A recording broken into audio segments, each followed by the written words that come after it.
survey best practices. My name is Charles Rogel, and I'm the Vice President of Products and Marketing here at DecisionWise. Our presenters today are Kristen Chapman. Good afternoon. And Dr. David Mason. Hello, everybody. Kristen is the Vice President of Client Services at DecisionWise, and she leads our team of assessment advisors who administer surveys for clients around the world. She's also an expert in how to conduct employee engagement surveys and get the most from the results. Dr. David Mason is a senior engagement consultant and master trainer at DecisionWise. He holds a doctorate degree in cognitive psychology from Columbia University, and he consults with clients around the world on their employee engagement results. DecisionWise has been in business since 1996. We specialize in conducting employee engagement surveys and then helping our clients use the feedback to promote organization change and improvement. This broadcast or this webcast is scheduled for 60 minutes. Everyone will be on mute, so if you have questions, please use the question tool to submit them, and we will try to address those as we go. This webcast has also been approved for 1 hour of recertification credit through HRCI and SHRM, and after the presentation, I'll send an email that includes the program codes to redeem the free credit, along with links to the slides and other downloads that we'll talk about on our presentation today. You can also download the slides right now and the other samples in the handout section on the toolbar. So if you look at the toolbar, if you look for the word handouts, you'll see that there's 4 different handouts there, one of which is the slides, and there's some other white papers and samples. Feel free to download those now, and you can follow along with us.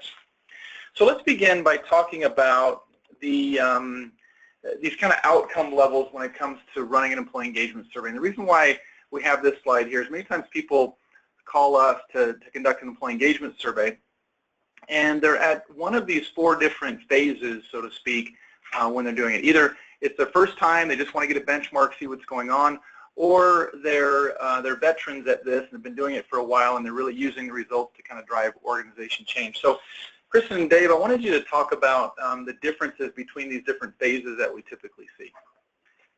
Sure. I would say for a first administration, it's very common for most organizations to really be looking for a baseline. And when we talk about baseline, we mean what is it that employees think? You know, you may hear conversations around the water cooler, especially if you're in HR. You hear some of the complaints or the concerns that employees might have. But how valid are those? Are those widespread? And so really understanding, you know, when it comes to engagement and it comes to the factors that drive engagement and increase engagement, what really is the baseline for your organization? What is the company culture like? What are employees really feeling, and where are their biggest kind of hot buttons, and also what's really working well in the organization? And so that baseline is really kind of the first phase, and probably the most common for a first-time administration.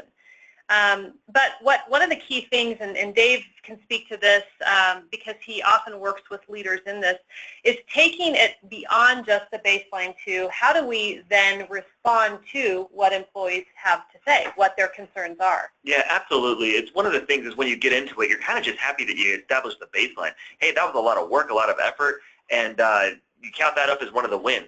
But if you don't do anything with that baseline, then it actually could cause more problems than anything, because now you've asked them, how do you feel? And then said, okay, well, that's good enough. Now we'll go on and do what we're going to do anyway. You really have to take that baseline and then say, hey, we heard you, and now we're going to do something about it. What we find is if you don't respond in your first time, your first survey, to at least do what we show here in the red box, some executive team action planning.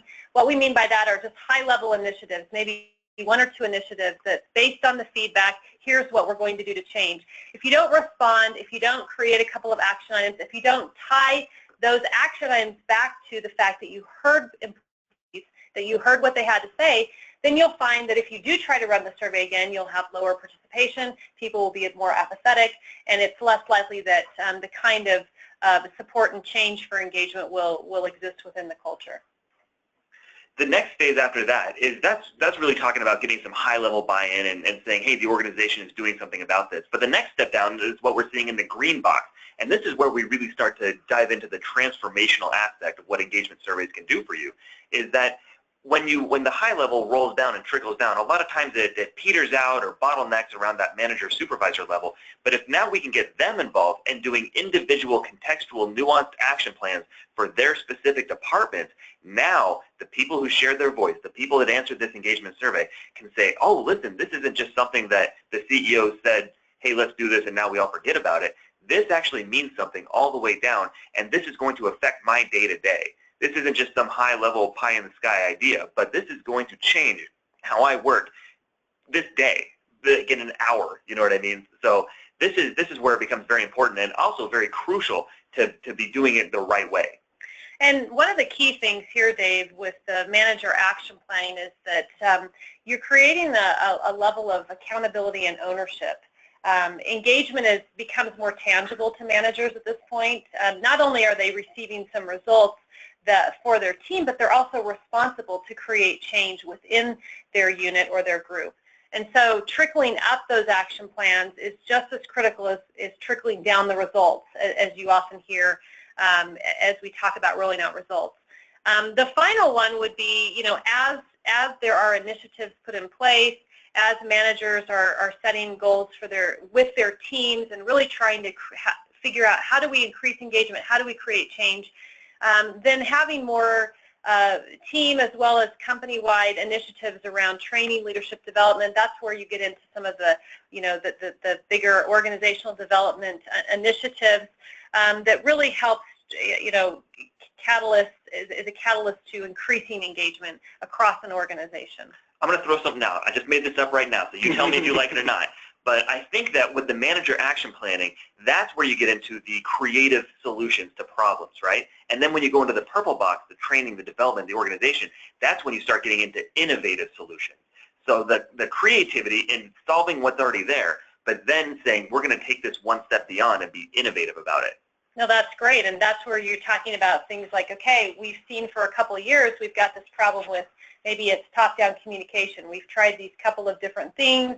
Maybe within our level, our sphere of control, like we talk about what's in your sphere of control versus your sphere of concern, but really none of that's working, or it's not working as impactfully as we want. So what are some new big bright ideas? I like that. I think that's true. So as you're talking, I launched a poll to the audience to determine where you feel you are on this continuum. So maybe you haven't done a survey yet and you're just starting, and so you kind of consider yourself more about establishing a baseline, or you have big plans to actually do manager action planning this first year. Go ahead and indicate which one really describes your organization best, and that'll help us kind of tailor our presentation today more to the levels that we're seeing. So I'll leave this open for another couple seconds here, and I'll close the polls and share the results with you. Charles, one thing that's really important to consider is engagement is not just a one-time event. Conducting an engagement survey, I think what we're showing here is that it really is something that can be transformational for your organization. But in order to do that right, you have to think in terms of more of a long-term strategy.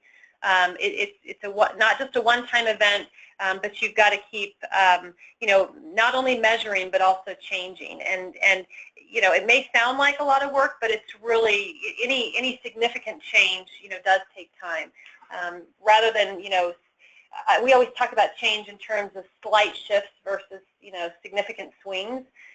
Slight shifts are really what you have to keep doing and tweaking and saying, how can we make this better? And then you arrive at that place of transformation when you look back, over a period of a few years, and you say, wow, we're making some great progress as an organization. So I'm sharing the results now, and it looks like 46% of people are in that first phase of establishing a baseline, 19% executive action planning, 20% manager action planning, and 16% in that training organization development box.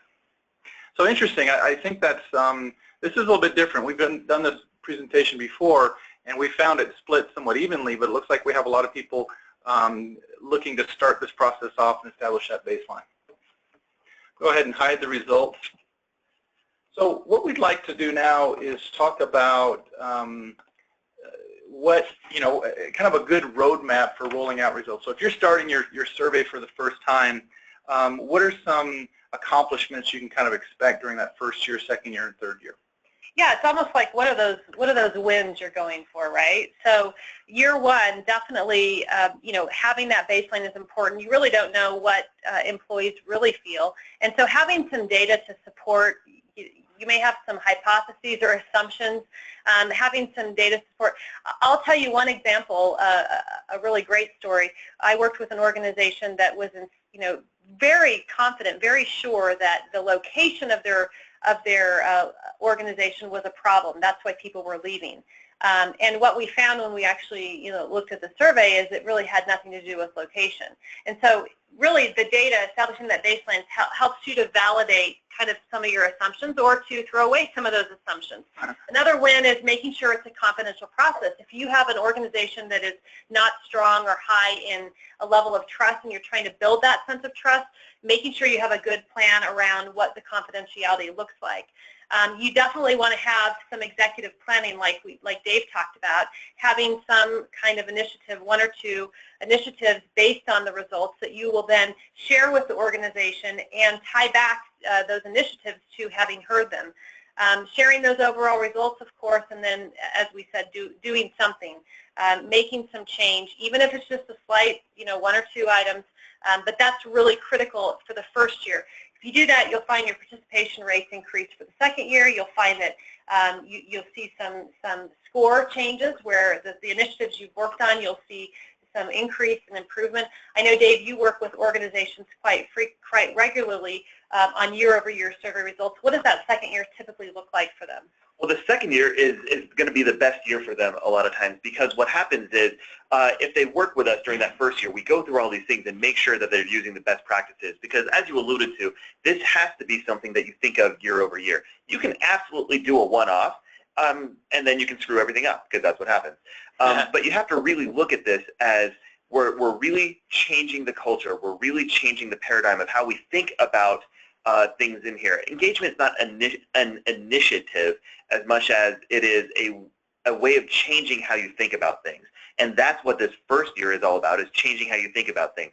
You're creating that confidentiality. You're creating that employee voice. And so year two comes around, everyone sees, hey, you listened. In fact, we had one just recently, biggest changes I've ever seen, and it was strictly because of the engagement survey, and that they were over the moon that they'd finally been listened to. And so the management actually didn't even do that much. They were just so happy they were listened to that all their numbers shot up incredibly. And so that's a big part of it, is really setting that foundation and creating the narrative, the vocabulary to move forward. What you also find in year two, besides the changes that Dave mentioned in scores that you hope to see, is that you may want to look at some further demographics. So, for example, DecisionWise sets up surveys where the demographics are not asked on the survey. We put them on the back end. Your survey provider should be able to do that too. And because of that, we're able to not only maintain that sense of confidentiality, but also start looking at stories in the data. So what is it that managers may have some concerns about compared to non-managers? Or what about people that are new to the organization versus those that have been there long term? Starting to look at those demographics. Also, results, this is where we get into that green box we saw on the previous page, where we're saying roll those results down to managers and ask them to come up with one or two initiatives within their own teams. That action planning isn't done just by the manager, it's done with the team. And that creates that sense of engagement. It's more than an initiative, like you said, it's that excitement. And then starting to look at some business metrics. And we'll talk more about some of the business metrics we work with organizations quite regularly on later in this presentation. One thing that you're talking about that I really want to draw attention to is this idea of, oh, let's do some more business metrics, let's do some more action planning, let's do some more demographic breakdowns. The reason we're saying let's concentrate on those in year two is because a lot of times people come to us in year one and they want the moon. They want to do absolutely everything. They want to solve every single problem. And so their survey ends up being 560 questions long because they want to ask every question possible. They want to solve every problem. And what we're saying is no. What you want to do is you want to create positive change. And even if it's only on one thing that you move the needle, that's what you need moving forward. You don't want to solve everything all at once, because you know what happens when you try and solve everything is you end up solving nothing. And so really you want to just ease yourself into it and ease your employees into it, because again, this is new for them as well. And if they see you bite off more than you can chew and then it fails, then again, it's going to fail in years 2, 3, 4, and so on down the road. So this is one of the reasons we say, let's just go for some quick wins in year one. Let's get some real momentum. And then year two, let's really start drilling down into some more fine-tuned things. So those of you, good points, Dave. Those of you who are in year 3 or greater probably recognize some of these other, things that we see in year 3. You have probably implemented more training programs based on the feedback. Maybe you have identified that managers across your organization may have some challenges, or managers that are brand new to their role may have some challenges, and so you've implemented a training program for new managers. Again, leadership development can be all kinds of things, from the individual to a team. And then the accountability piece, where maybe at this point you're even expecting people's goals to tie back to performance. So, if they improve, or if they're able to make some change based on their goals, then there may be some tie to performance, and that's where the accountability piece can come in. And then finally, what are the bigger organizational changes that happen, and how is the culture looking? Have you increased your culture of trust in your organization? Is there a culture of feedback where people feel like they can speak up? Do people feel like they can take ownership for making changes, being empowered? There's a lot of wonderful things that can happen as you start to create this narrative, this story in your organization, and looking at those scores and measuring that engagement year over year, and figuring out how do we now move the needle one step forward. I love what you said about that accountability thing. That is one of the big things that comes out of this, and that we strive for, is this idea of taking it out of our hands and putting it in theirs, letting them drive engagement from now on, so that you're not the one that has to keep pushing and saying, hey, now be more engaged and stuff like that, but they're actually driving you with how to improve the company and increase bottom line and stuff like that. Well, and this feeds really well into our next slide, which talks about employee engagement. And one of the things that we believe as part of our core philosophy is that engagement is, we call it a 50-50 proposition. It's not just the responsibility of me as the leader or me as the CEO of the organization to create, to create engagement, right? Mm-hmm. That's not a sustainable solution. It's not a sustainable. I can't go to you, Charles, and say, Charles, you have to be engaged, and here's how you're going to do it, right? Yes. You are still at choice, and so that's why we say, I can create the environment as a CEO, or I can create the environment and give the tools and resources and try my best as the head of a team, but it's still up to you, David, to choose to be engaged. And in fact, if you look at the definition that we've got here, you'll notice that it doesn't have any behavioral components as they smile all the time or they really do all these things. It's all about that personal choice. The emotional state, obviously, of commitment, passion, energy, things like that, but the behavioral state of investing our best selves. And that's not something I can ever force an employee to do. I can make them do the job. I can threaten them, I can bully them, I can carrot them, I can stick them, whatever, and they will do the job. But are they doing the job fully invested with their hearts, their spirit, their minds, their hands, their creativity, their passion, their attitude, things like that? No, they're not. And so this is all about getting your employee to make that choice to be engaged. Now, this is our model of engagement right here, and this is something that we really want to, if you don't remember anything else from today, we want you to at least remember this part. Satisfaction and engagement are two different concepts. Well, a lot of times we talk about employee satisfaction and things like that, and that's very important. In fact, we drew it on here on the model specifically to show it's a foundational component. You want to make sure people are satisfied before you even talk about engagement. Satisfaction includes things like, are people being paid adequately? Are they safe at their job? Do they have the tools and resources they need? Stuff like that, right? You need that in place. If you're worried about getting mugged in the parking lot before you even get into the office, then no, you're not going to worry about whether I'm investing my full self. You're just trying to get in, right? Same thing with being paid. If that's something that's constantly on your mind, hey, they're asking me to do too much work for what I'm getting paid, you're going to try and throw that balance equation, that quid pro quo, I pay you, you work for me, out of balance, right? Because they're not satisfying the terms of the contract. They're asking too much for what they promised. Now, once we can establish that, once that's out of the way, then we move on to the first world problem, as it was, the engagement. This idea of the rich get richer is, once we've got that satisfaction out, then we can really tap into some of these softer concepts of engagement. And the key to engagement here, we've got several predictors that go into what engagement is, that behavioral of energy and passion and commitment. And it's these predictors, these factors that we've come up with through our research, through studying millions and millions of survey responses, is that Meaning, autonomy, growth, impact, and connection are the key drivers of engagement. You don't have to have all of them in place perfectly to be engaged. Absolutely not. In fact, sometimes it's not even possible. But what we are saying is that every time any one of those goes up, engagement goes up. And so the more that you can get to increase, the more everyone's overall engagement increases. Now, all these concepts that we've been talking about, this kind of foundational information, is contained in our book called Magic: 5 Keys to Unlock the Power of Employee Engagement. I'll send a link out where you can find a copy on Amazon or other locations, but it's really a great book on how managers can really help increase the level of engagement on their teams, and we have a lot of good research in there from all of the survey responses that we've collected over the years. I want to talk about, or transition now to measuring engagement, the best practices for actually getting a good indication of how engaged employees are. Yeah, so when we measure engagement, we embed what we call anchor questions throughout the survey. And these are different than what you just saw, the magic, meaning, autonomy, growth, impact, connection that David mentioned. There are also survey items that address all of those that help us understand the inputs to engagement. But these really anchor questions are true measurements.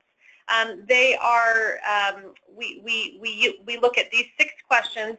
We don't ask, we don't view engagement as binary, meaning you're either engaged or not, and we'll show you how we look at engagement here in a second.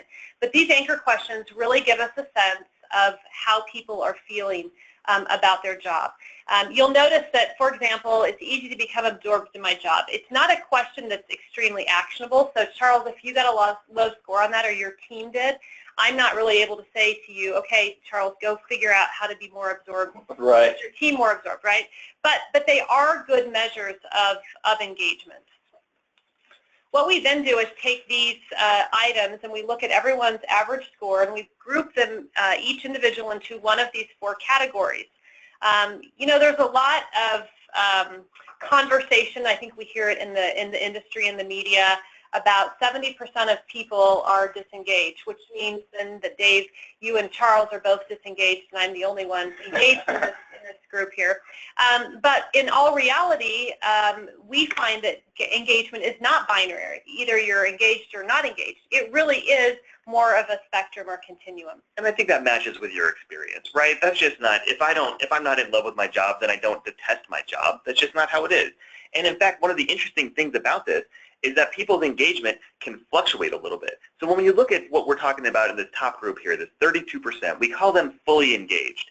And one of the things that I found helpful when I'm describing it to people is I call them often engaged. It doesn't mean that they're always in love with their job, that everything's fantastic, hunky-dory, every day is the best day they had, right? It just means that for the most part, they're having many more good days than bad days. You're still going to have bad days.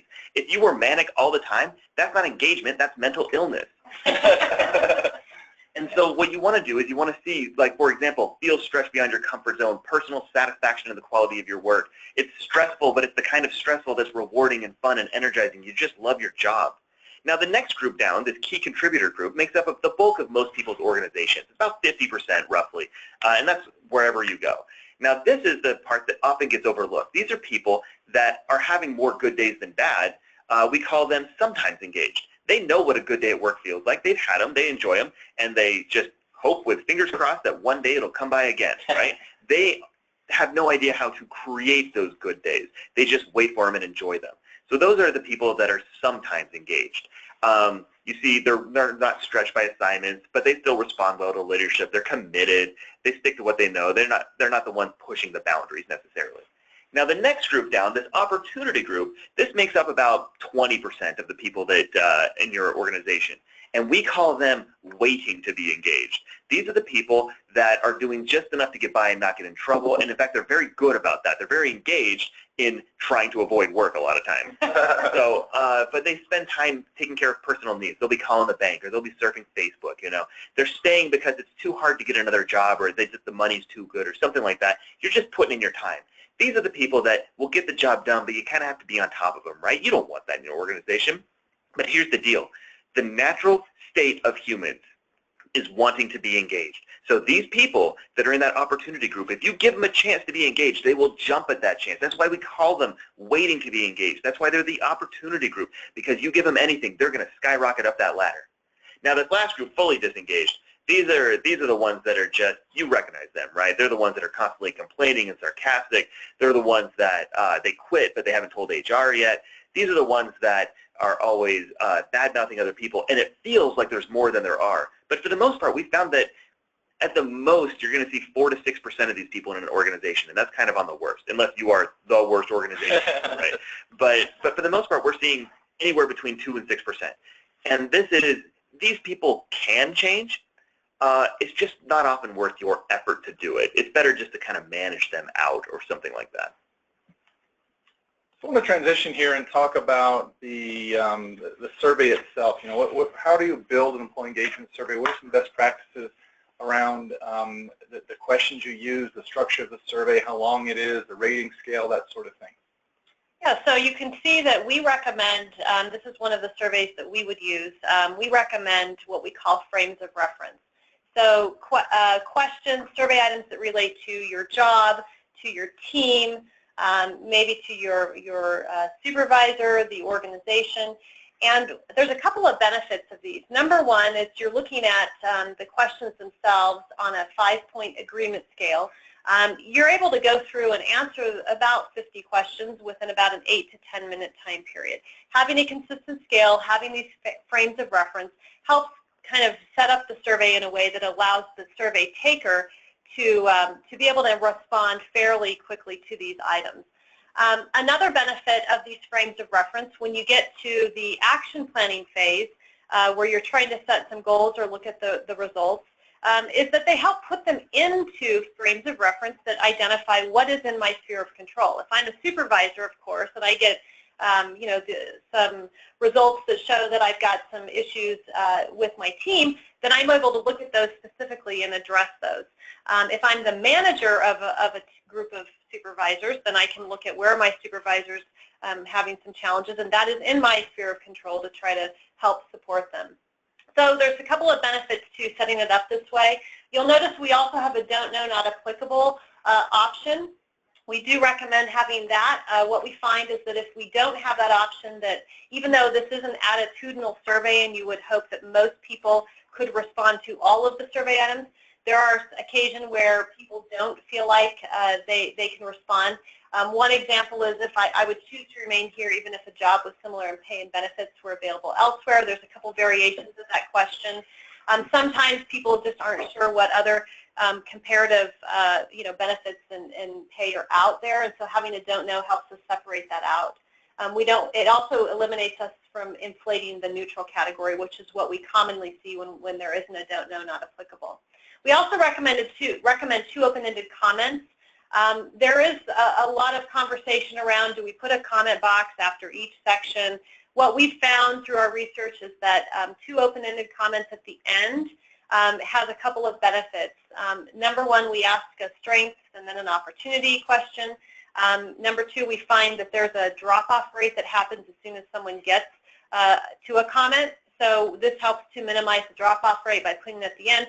And really the most important being that we find that even if you do put comments in multiple places, they boil down to these two key themes of what are the things that are working and what are the things that are not. And so any version or flavor of those questions are what we would recommend. Yeah, you'd think that people would be answering the question in the comment box, but what we found is people answer the question that they want to talk about anyway. And so you'll ask them about I would choose to go somewhere else, and they'll just say the same thing. And so you see over and over again just the same themes coming out that you could do just by doing this and not scare them off with the comment box. So this is something that we found is very effective. So, Kristen, when is it better to use an online survey like we're showing here, or paper surveys, or setting up kiosks in organizations? Because there's many organizations that don't have everyone with an email address or sitting at a computer all day.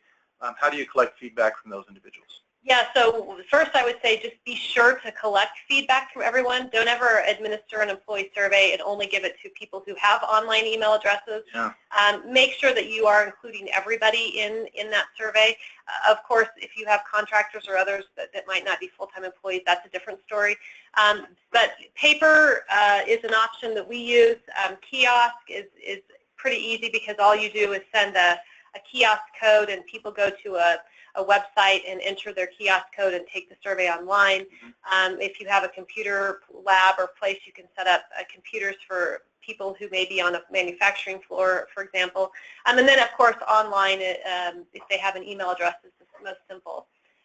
The other thing I would also mention is you'll notice on this survey that we do not put any demographics on the survey itself. So we don't ask people, tell us what your supervisor's name is, what division you're in, how long have you been with the company.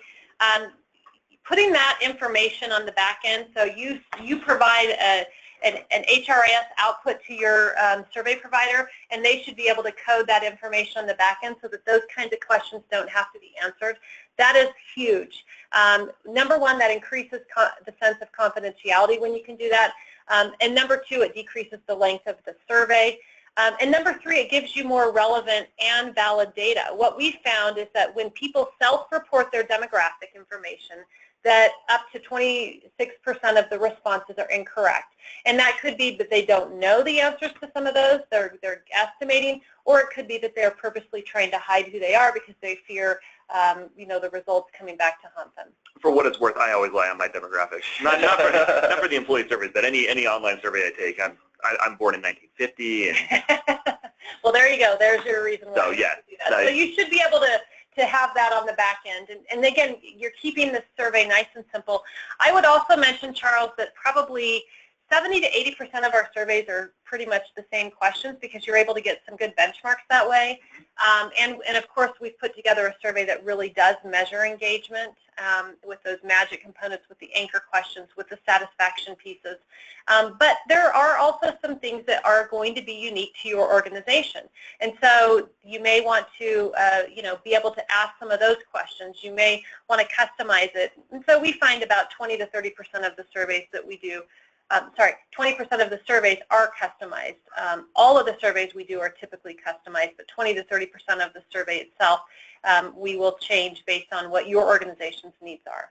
And the idea here is that when we look at the results, we're not just looking at the top results and the bottom results. We're actually doing some statistical analyses because a lot of times the stuff that's actually driving engagement isn't necessarily your lowest question.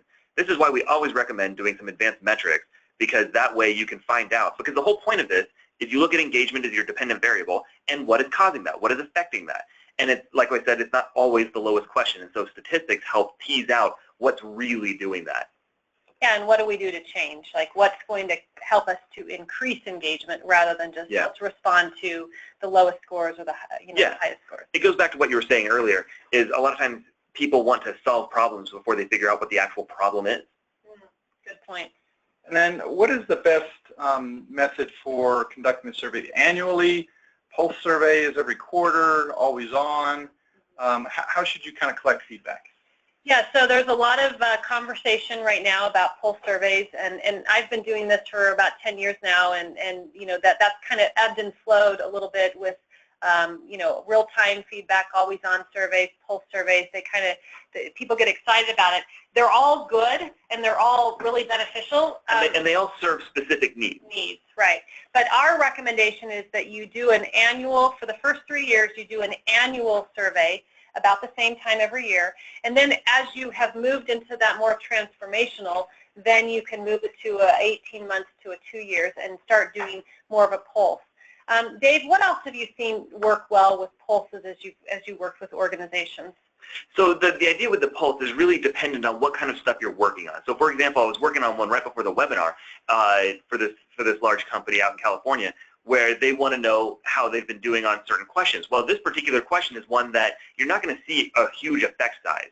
And so on this one, you're not going to want to pulse it every quarter. You're going to want to pulse it every maybe 6 months, because you want to give enough chance for the needle to move so that you can actually measure it. Otherwise, it'll just get lost in the noise. So you want to really have someone who can who understands the data and can tell you when the appropriate time to pulse someone is. And then you can also run some power analyses to figure out how many people you need to do it. You don't necessarily want to pulse the entire organization unless they just love surveys. And if they do, then yeah, give them some extra ones. But for the most part, you want to just kind of minimize that survey fatigue so that it becomes more of an event and they look forward to it and they realize this is something that's going on. I think with any kind of survey, we would go back to our core philosophy is don't ask something unless you're planning to make a change. So that people get into this sort of survey fatigue mentality where it's like, let's do surveys, let's do pulses, let's do always on. All of those have a purpose and they can be highly beneficial in an organization, but what employees have to see in between the surveys is they have to see change. They have to see progress. If not, then the survey loses its value. In and of itself, it doesn't really create change. Think about this. On almost every receipt that you get now, when you go to a restaurant or fast food, there's a chance to take a survey. And most of the time, they'll promise you free food if you take the survey. How many of those surveys have you taken? I'm going to guess 1%, 2%. You just don't. It becomes noise because you don't see the impact, you don't see the difference, and it's just not worth your effort, right? You're fatigued on those surveys.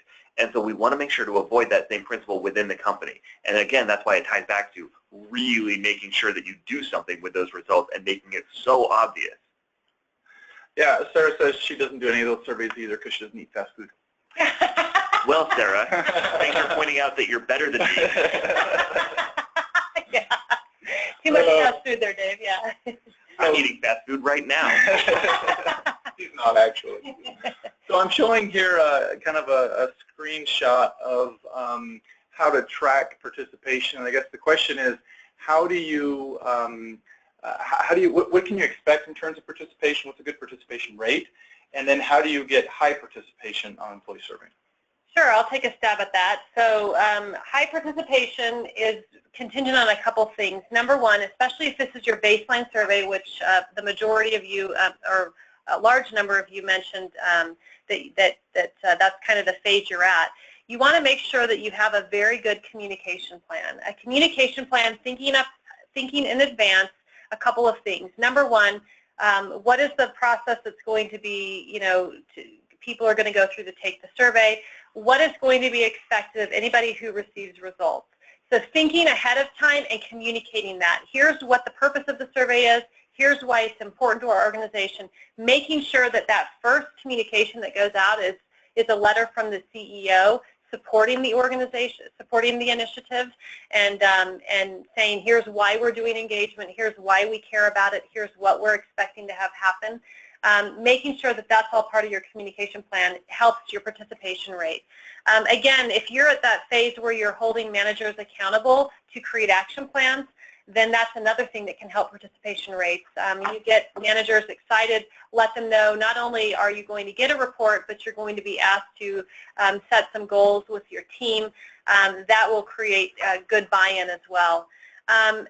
The other thing to consider, I guess I would say for a first-time administration, we typically see about a 76% participation rate.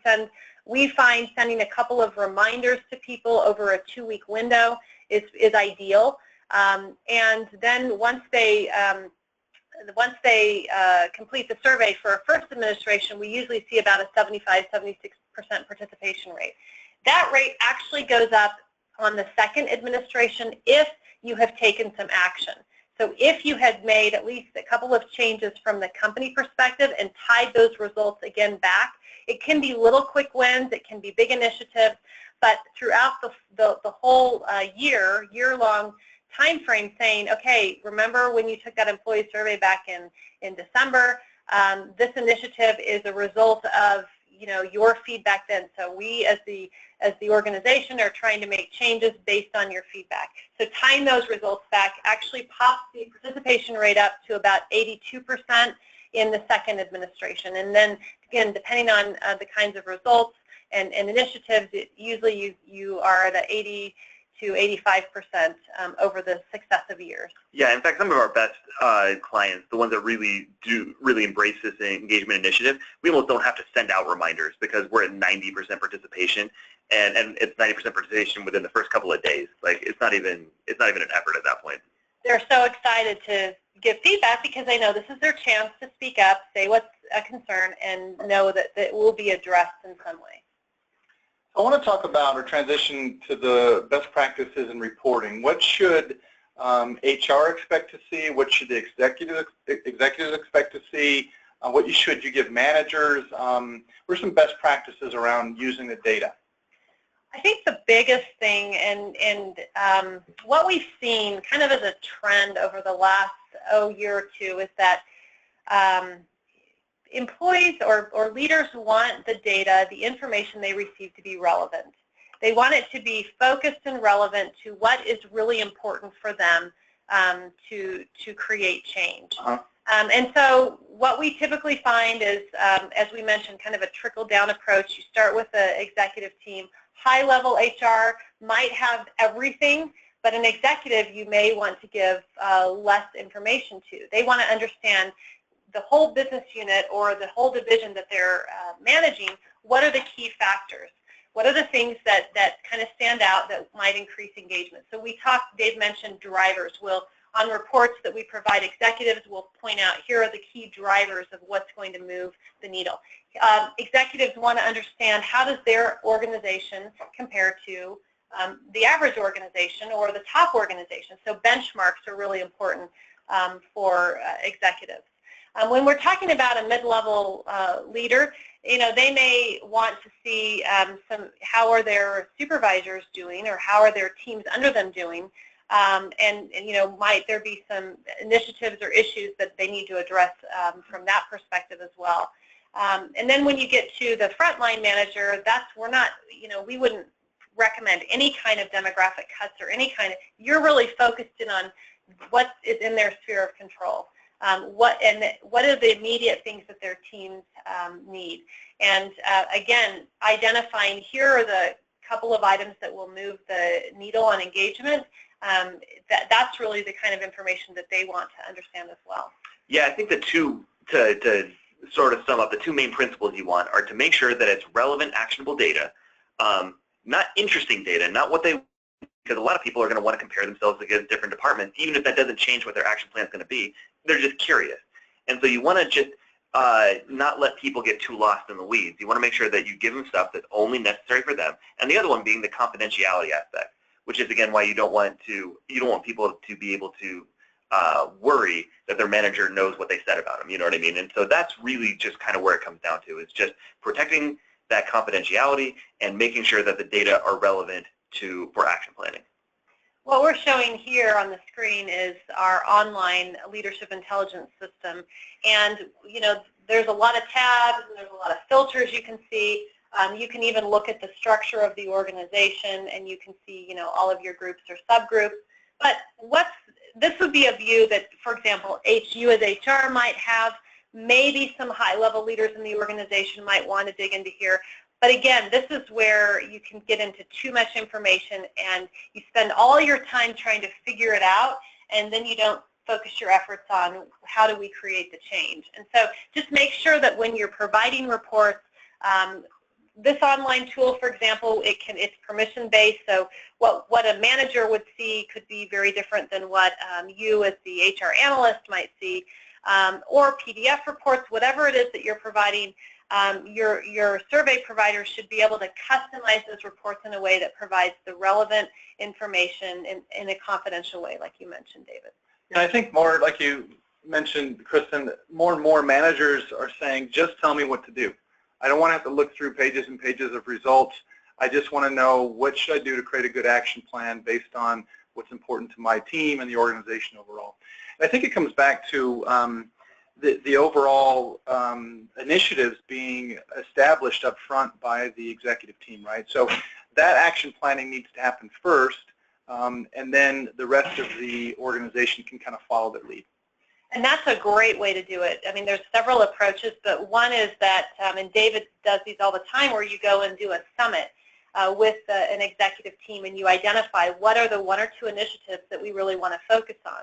And that can then trickle down to the organization to say, okay, one of our goals this next year, everyone needs to set an action plan around how do we do a better job at providing recognition to employees for the good work that they do, if that's what the theme is that comes out. Yeah.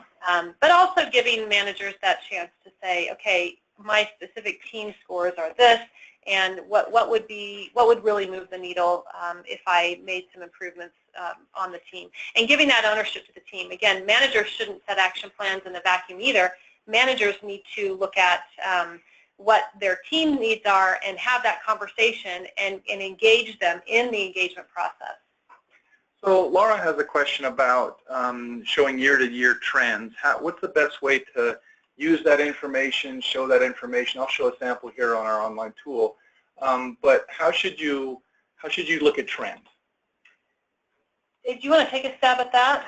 When you say how you should look at trends, like maybe a little more specificity would help. I mean, you want to look at trends, and what you want to do is you want to look to see if they're statistically significant year over year, because it's always going to be different, right? It's always going to change up a percent, 2 percentage points, or whatever. And what you want to see is if that's a meaningful change, right? And that's one of the things we have highlighted here in the delta is whether there's statistically significant changes.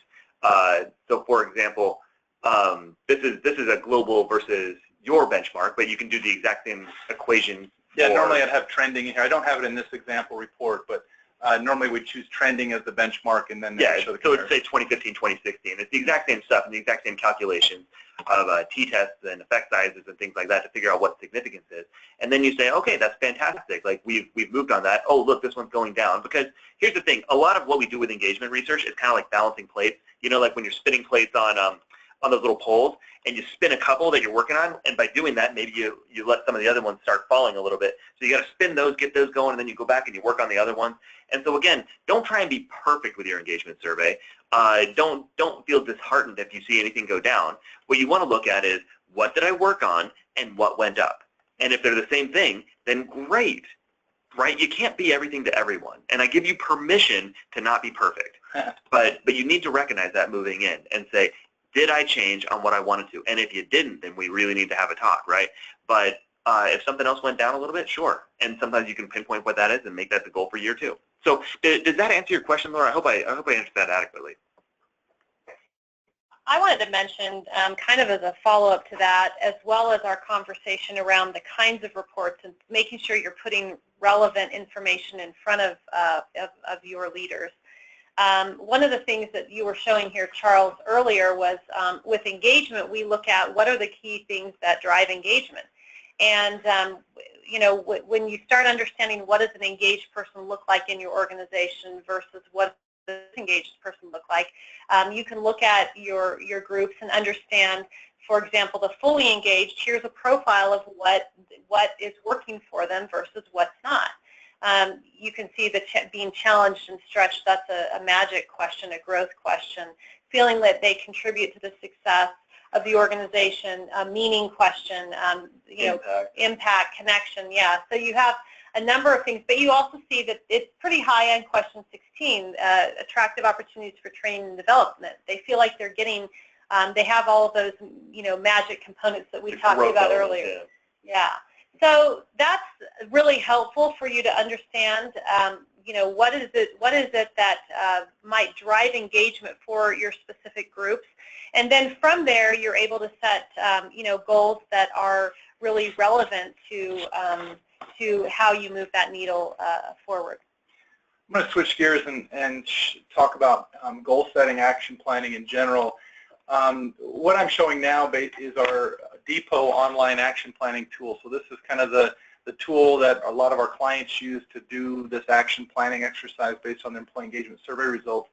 And this example is for an individual. They can see their goals that are in progress. They can go in and edit these goals and indicate progress that's been made or participate in a discussion or see the activity feed and that sort of thing. But as a manager, this individual being a manager, they would be able to look at the goals set by the people below them or that they manage and also participate, add goals, and collaborate as well. So all of this information kind of gets rolled up to HR as well, so they have complete visibility down the system. And that's where the accountability basically comes in, being able to kind of see, okay, are people really creating action plans and are they working towards completion?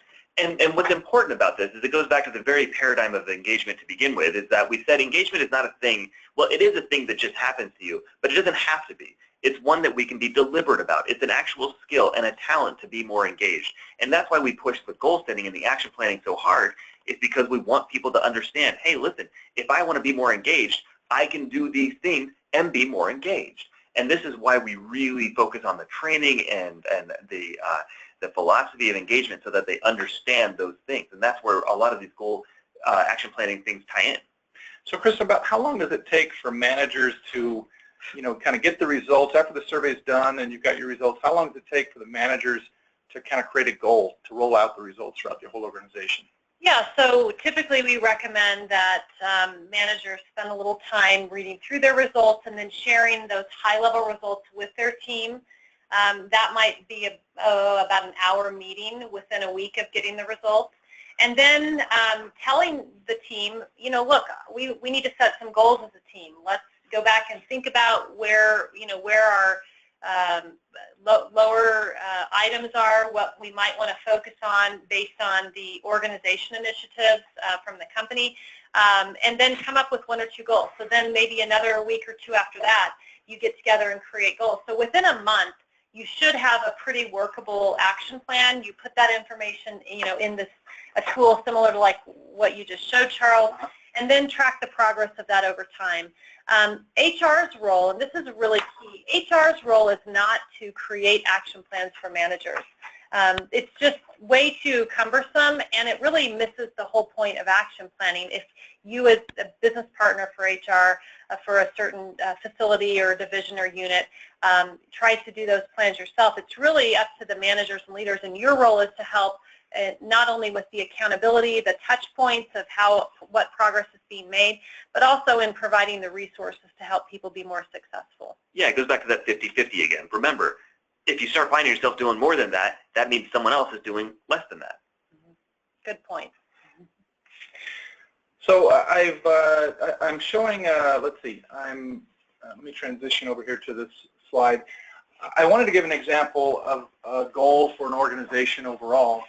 And what we found working with a large healthcare organization is that they scored low on one of their questions, which was this organization cares about its employees. And this was really important to them for a few different reasons. Number one, obviously they wanted to care, or wanted to at least let their employees know that they did care because they felt like they did. And they're also really concerned about retention and attracting top people. Very competitive environment that they were in.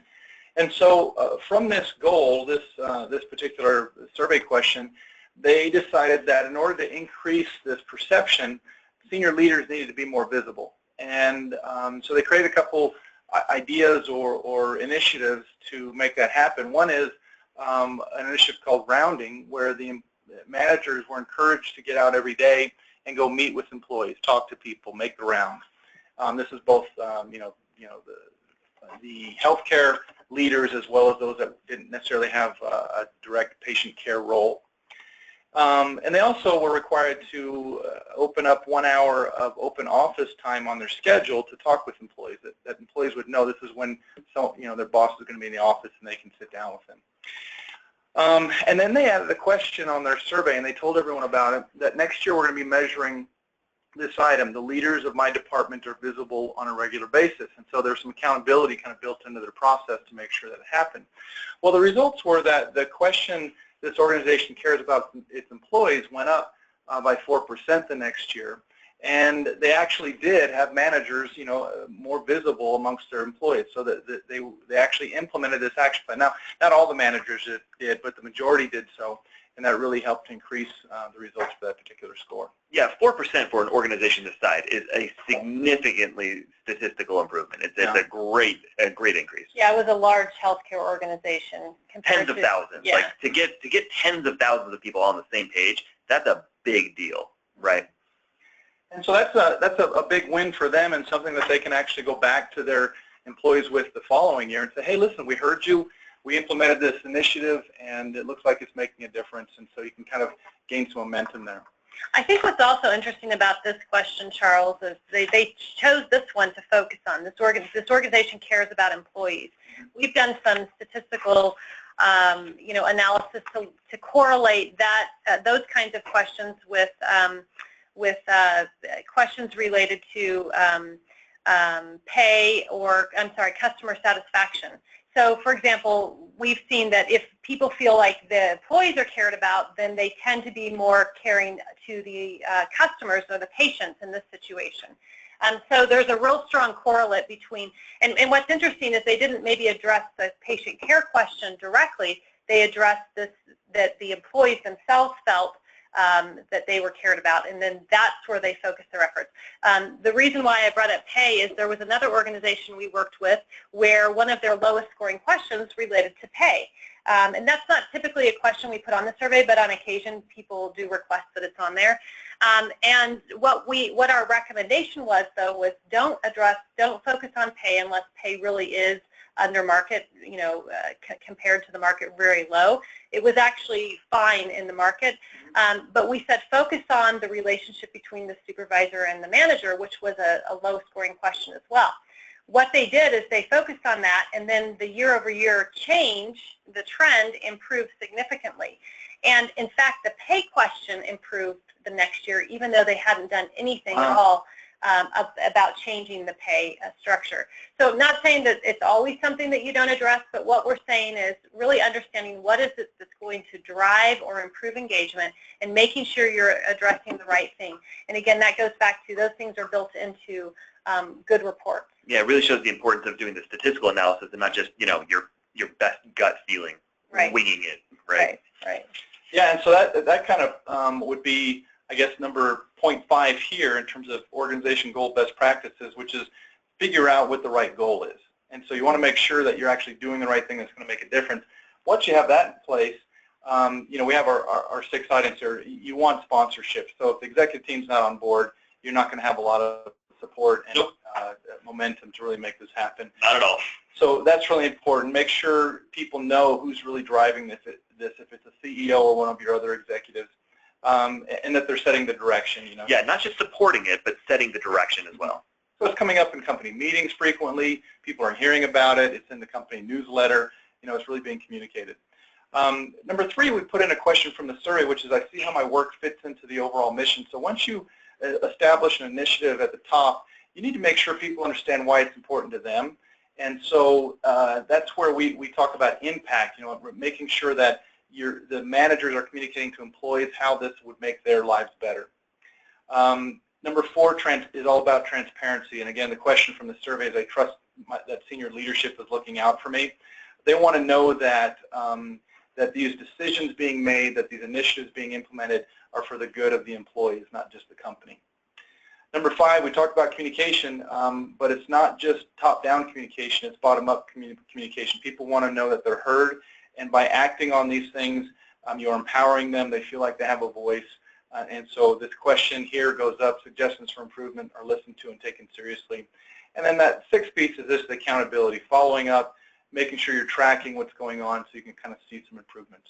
And you can also, executive teams are all about what's the return on the investment for us, right? Yeah. And so you're able to show by looking at some of this progress that's being made, tying it to other business metrics, your engagement results, seeing an improvement year over year, you're able to make the case for how this does impact the bottom line ultimately for an organization. Yeah, and if I could add a 7th, and this is inspired by the meeting today, but I would add the Sarah rule of David needs to eat less fast food. Put that one on there as well. Put that in your goal, your depot goal, yes, for next week. Well, I want to thank everyone for participating with us today. Look forward to an email from me with the slides from today's webinar, as well as the activity codes, which I'm showing on the screen here briefly before we end, but I'll also be sending these to you via email in the next hour or so. And we look forward to having you join us on our next webinar. Thanks, everybody. Thank you.